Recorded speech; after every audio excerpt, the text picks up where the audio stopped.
Amid growing criticism that Beijing is providing support to Moscow in this ongoing conflict with Ukraine, Chinese ambassador to the United States said on Sunday that his country is not sending any weapons to Russia to help aid its troops in Ukraine.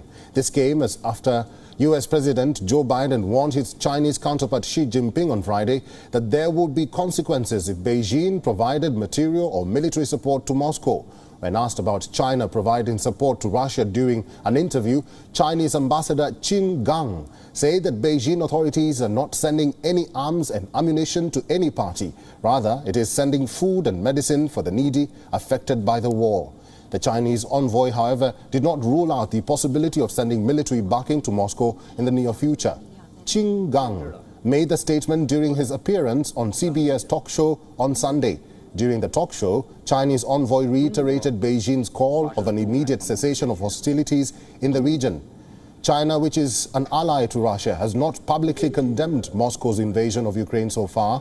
In fact, on Friday, Chinese President Xi Jinping rejected US President Joe Biden's efforts to pressure Beijing into abandoning Russia on the Ukraine issue and blamed Washington and its allies for the crisis. Following the high-stakes talks, the Chinese Foreign Ministry issued a statement saying that, quote, "He who tied the bell to the tiger must take it off," end of quote, pushing back at the Western narrative on blaming only Russia for the crisis and flagging the need to address Russia's security concerns vis-à-vis NATO. China has blamed US for escalating the conflict. Nearly half of the official statement dealt with Beijing's unhappiness with US's pro-Taiwan approach, while the rest spoke about West policies in dealing with the Ukraine crisis, giving more focus on addressing security concerns on both parties.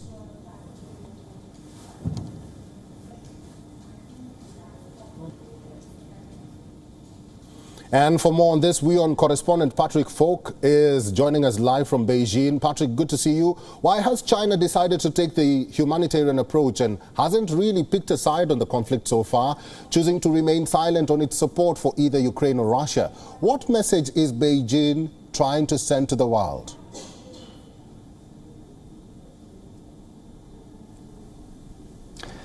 Well, I think China's playing a balancing act here, and it's very clear why it's doing so. I mean, we heard from Ambassador Qin Gang say that China wants to remain on friendly terms with Russia, and that is absolutely critical to Beijing as part of its long-term objectives.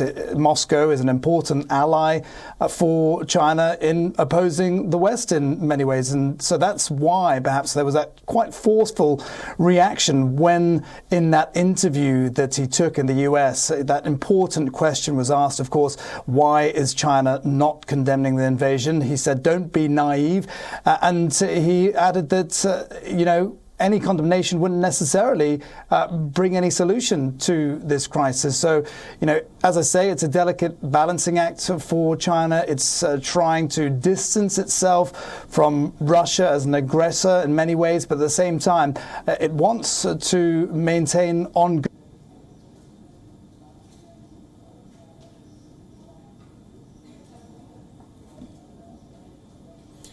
We will go back to Patrick Falk in a little while.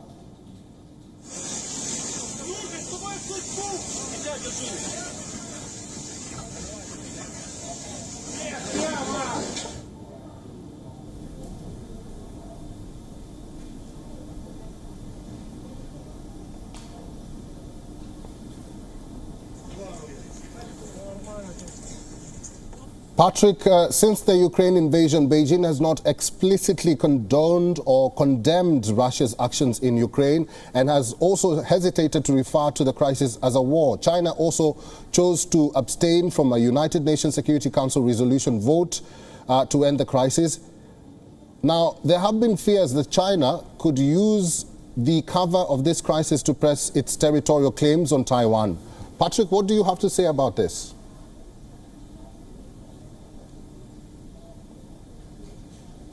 Well, for a lot of reasons. I mean, those suggestions have been made, but for a lot of reasons, a lot of people would say that that's not likely. I mean, China has also set out many times that Taiwan is not like Ukraine, and also in a year where President Xi Jinping is putting a really heavy focus on stability, you can't imagine that he would want to do anything like that. You know, this is an important year for the Chinese leader.